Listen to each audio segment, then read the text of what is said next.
In these perilous times, see from current events how biblical prophecy is coming to pass in front of our eyes. You're watching In the Last Days, the program that looks at Israel and the end times with teaching from a Hebraic perspective. With Martin and Natalie Blackham, thank you to our friends and partners who make this program possible. Now, here's Martin and Natalie. Hi, welcome to the In the Last Days television program with myself, Martin Blackham. Great to have you with us today. Natalie can't be with us today. She is behind the scenes, but she says hello. And don't forget, if you want to contact us, you can contact us on the email and make a contribution to the program or ask questions at info@inthelastdays.com. And our guest today, you won't want to miss any of this program and tell others about the program today, is Aran Yardeni. Aran was... Great to have you with us. And Aran, you were born in Jerusalem. You're a Jerusalemite. You were at Bar Ilan University. You have a degree in Land of Israel Studies and Archaeology. You're an archaeologist, a tour guide, and great to have you in the studio today. We especially are very, very interested in your work on Temple Mount. We know that you have done other work as well, and indeed you're working in India at the moment. But on Temple Mount, for our viewers, some will be familiar with this area, some not. But the Temple Mount is really the area behind the Western Wall, on top of it, should I say. It's that whole piece of land which you can see from the Mount of Olives in one direction and from the Western Wall in another direction. And the Temple Mount is such an important place, isn't it? And in 1967, the Jewish people again, the excitement was that Temple Mount is in our hands. And tell us a bit about the Temple Mount. And first of all, to these days, if you want to identify Temple Mount, it's known especially for the Dome of the Rock. So you see this is one of the biggest symbols of Jerusalem. And a tourist site, really. Right, tourist. right. Yeah. So, and for Jews and Christians, it's more identified as the Western Wall, a place where people come for prayer and a moment of concentration and a wish, or this kind of... but the Western Wall is just the outer wall. It's a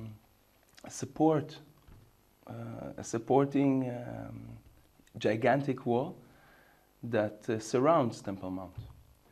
And today, hopefully, we will speak about what's behind this wall. What's discoveries, new discoveries, archaeological discoveries from Temple Mount itself.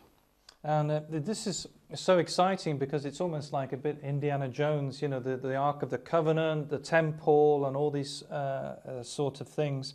But what is concerning about the story that we want to talk about today is that the Muslim Waqf, who are currently guardians of the top of of Temple Mount, where the Dome of the Rock is, started to do digging, there were excavators, JCB excavators I've seen up there.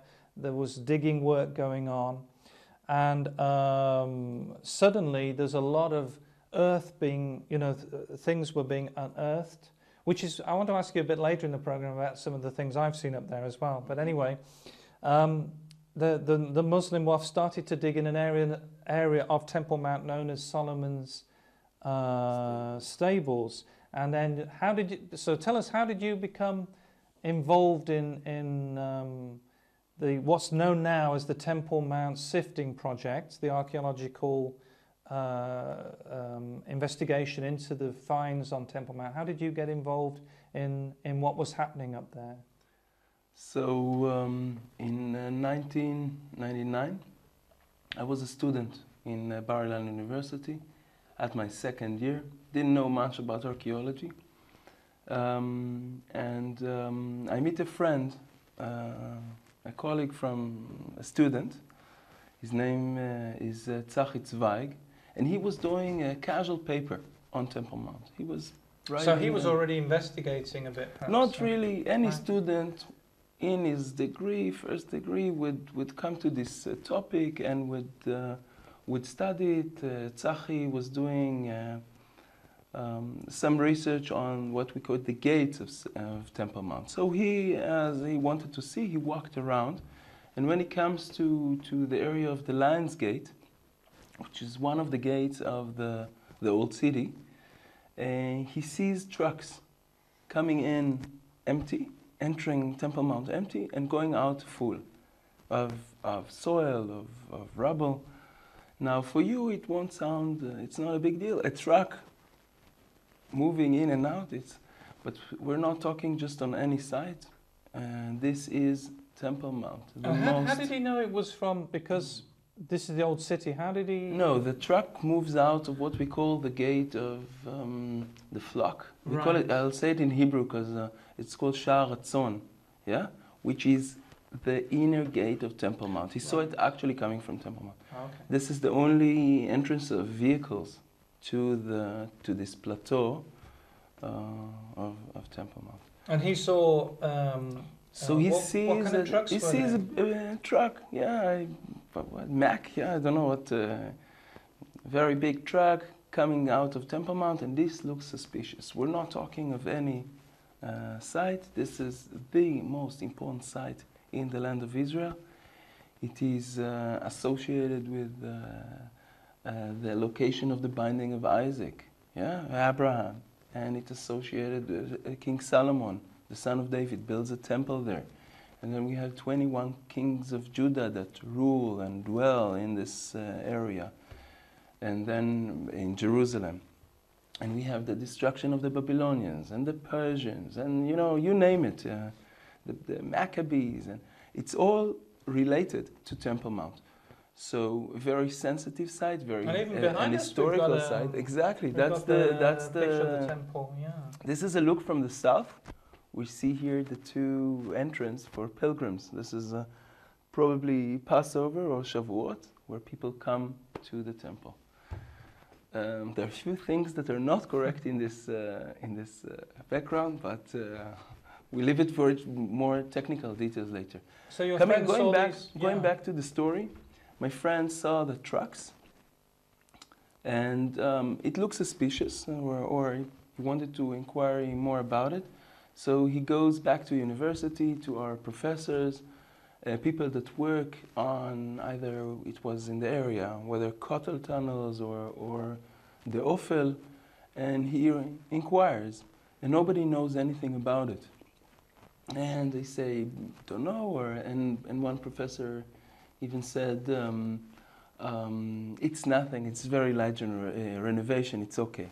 And he dropped it, you know, it's one of these things that you see, and a few days later, he walks in the same spot next to the Sha'ar Hatzon, and he sees a line of trucks, about 50, waiting in a line, entering empty, going out full. And he realizes that this is not a light renovation, there is something going on.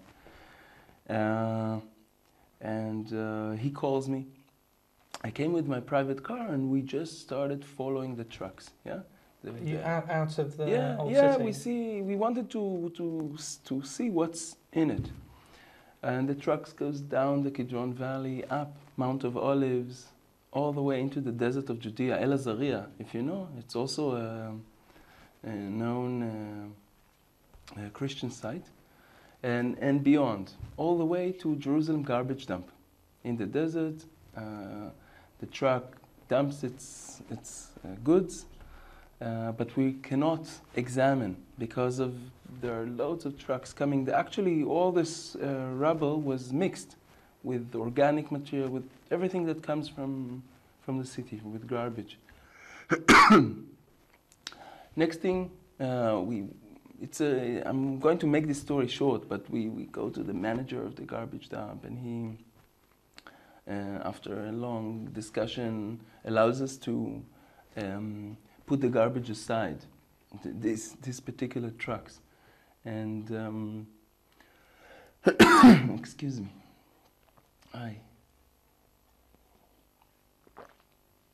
So he allocates the trucks in another plot. That was late evening. The next morning we come there, and we expect to see rubble, right? but it's a pile of archaeological finds. Pottery, marble, architectural elements. There were Roman nails. The first piece that I picked up was a roof, a tile that had the imprint of the 10th Legion that camped on Temple Mount in the Roman era. We found things from all kinds of stuff.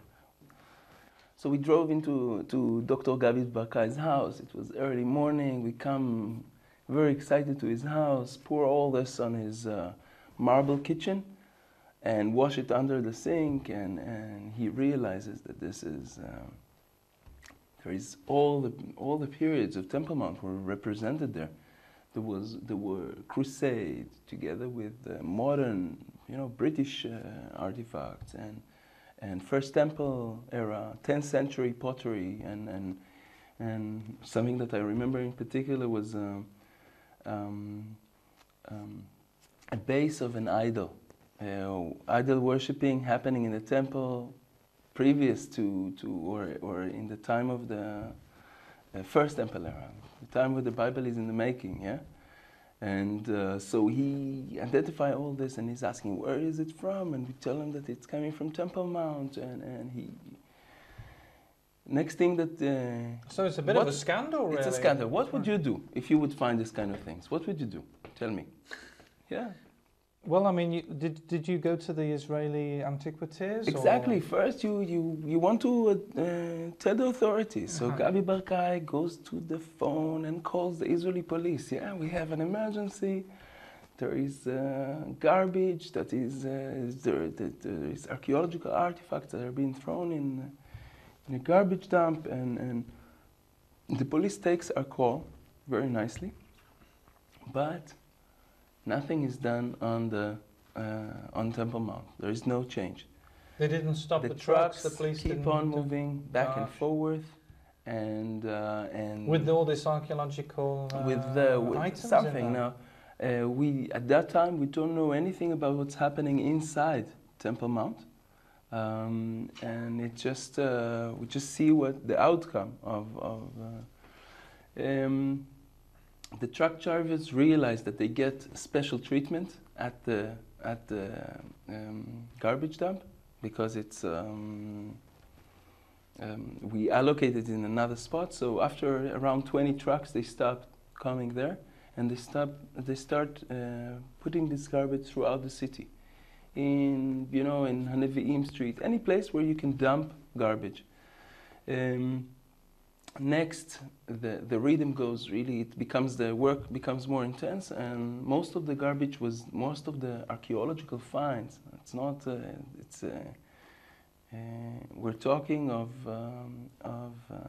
the contents of the soil of Temple Mount is being thrown into the Kidron Valley, which is about 500 meters away. Yeah, just half a mile. There.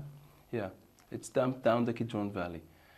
And it's done really, and it was an intense enterprise, day and night. These trucks are loaded and then throwing the garbage.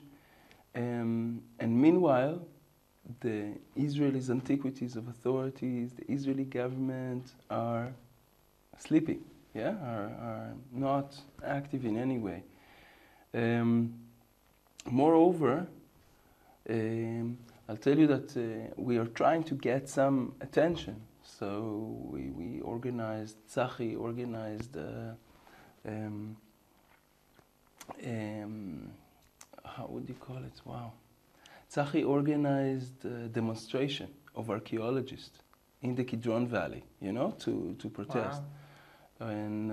And he actually, we were students and didn't know much. So we invited some media, and they started giving us some advice. They were saying, why won't you go to the university and do this? Why don't you go to the parliament? And they were trying to sort of help us. Eventually, the only body that actually supported us was the university, and we published this events and the findings, in archaeological conference, and that made a bit that made a difference because the academic community decided that this is impossible. And I mean, it's unbelievable that the Israeli government could let the Temple Mount be destroyed. All this archaeology. I mean, the whole issue is that any archaeological dig is valuable, but this is the most important archaeological dig in Israel, and that they could just. Right, I'll tell you that any dig throughout the land of Israel, if you want to dig, say in Jerusalem, even a house or a pipe or anything, you need archaeological supervision, because it's obvious that you're going to get historical finds. This is happening throughout Jerusalem. You just held in the news the light train, right? You know, one of the reasons that the light train did not come according to the schedule was that they kept on finding archaeological things wherever they wanted to put the rail, and there was heavy archaeological supervision, and therefore it took time. Temple Mount is so holy, so sensitive, that this was done just like this. Do you think that it's because of the politics of Temple Mount, because of the Muslim Waqf and not wanting to upset, with the whole conflict? So many years later, we came to understand what's the scene. But I'll tell you that it's not my field. I'm not into political. But the midst of discussion is the heart of the discussion between the Israelis and the Palestinians is Jerusalem, and the heart of the dispute is Temple Mount. This is, if you bring it to the dot, and therefore each side is trying to prove or show that he is there on top. And 1999 was definitely the Palestinians that were trying to make a point that forget about historical the Temple of Solomon or the Roman, which would be a Christian site, and this was eventually bulldozered and put into trucks. We're talking now of a Muslim Temple Mount, and it's a Muslim site, yeah. Now, what I found shocking in your story was that what I found shocking in the story was that you called the Israeli police because the trucks are taking all this archaeological evidence, and you were able to recover some archaeological items, and instead of the police stopping the trucks, instead of the police arresting these people taking all this stuff, you find yourself in trouble. Right. But it was actually an attempt to hush everything down. What happens is that, let me put it like this: the Israeli government has, in 1967 actually, has created some kind of a status quo.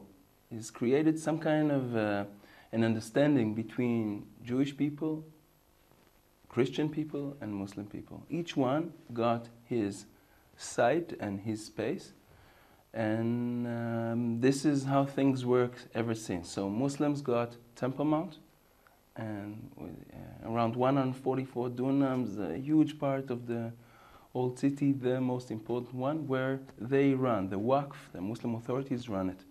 The Jews are situated below in the Wailing Wall, and the Christians have the Holy Sepulchre. And this is, I'll tell you that Jerusalem, throughout the years, it was a question of a struggle. So when the Arabs are there, the Christians are going to be held down and sometimes not allowed into the city, sometimes on a very, very low profile. And when the Christians are going to come, the Crusades say, so they're going to put the Muslims down. So it's a story of one religion that actually exists. And since 1967, there is, I would say, if you look from historical standpoint, this is the best time that Jerusalem ever had, where Christians, Muslims, and Jews can practice their religion in their space freely, and there is a mutual understanding and respect, and it's something that didn't happen in the history of Jerusalem before.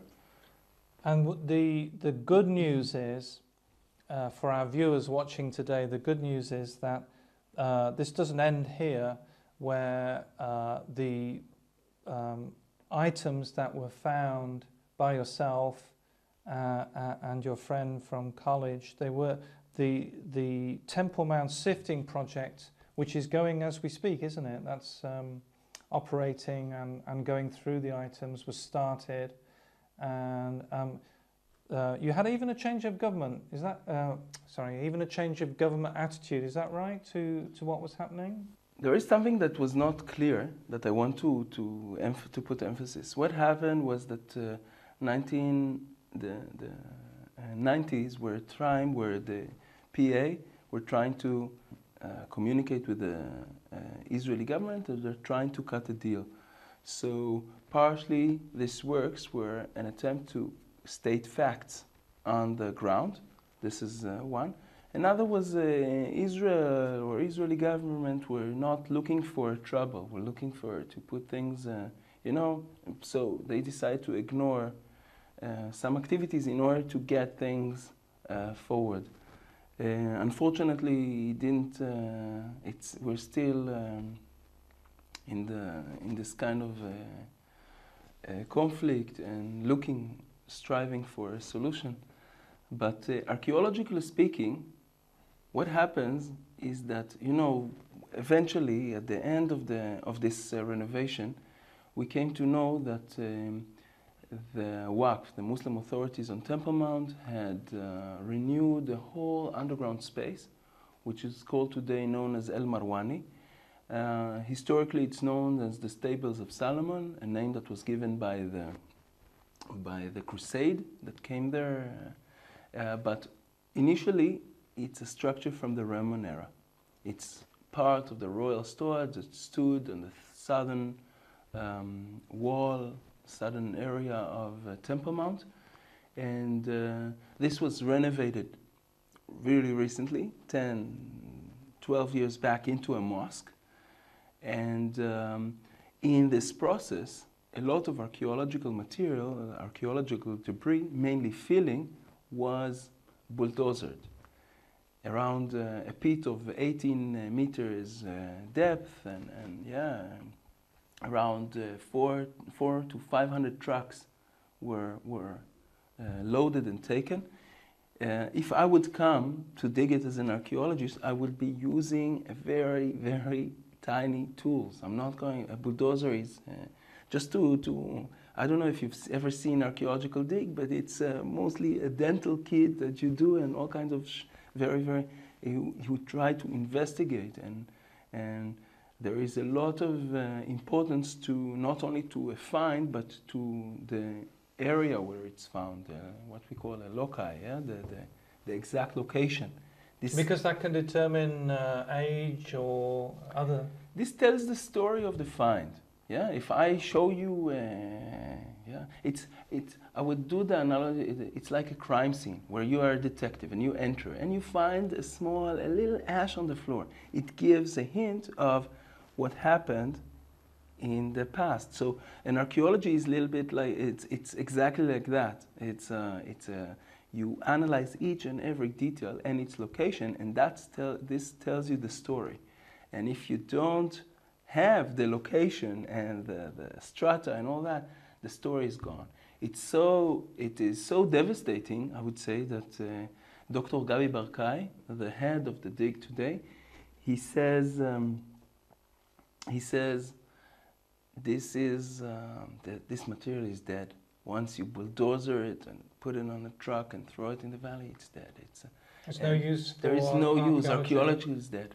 And he says what we're going to do is post-mortem. Yeah, we're going to try and get as much information as we can, because it's not just any dead archaeological material. This is Temple Mount archaeological material. And this is now another very important fact: there were never any archaeological digs on Temple Mount, and that means people have not been allowed to dig there. Never, never.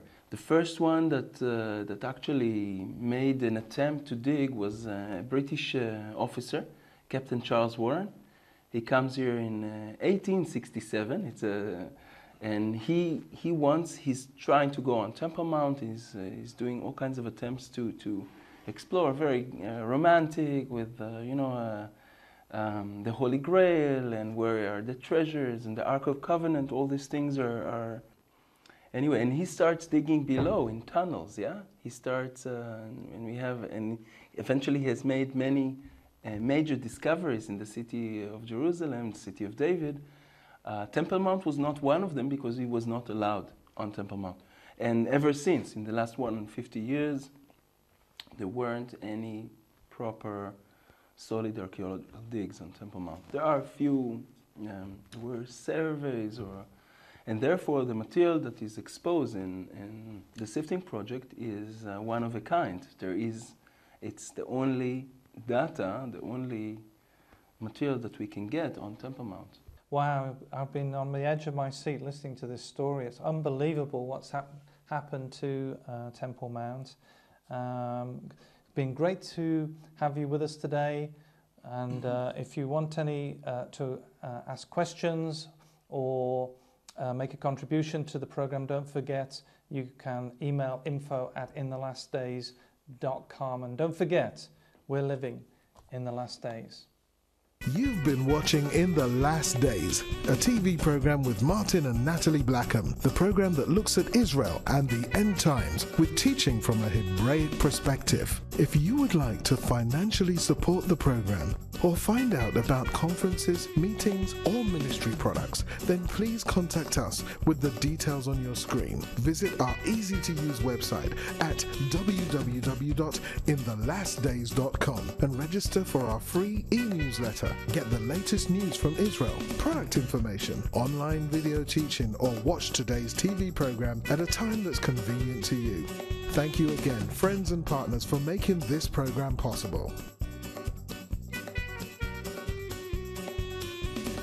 See you in 2 weeks, same time, same station, for the next program from In the Last Days.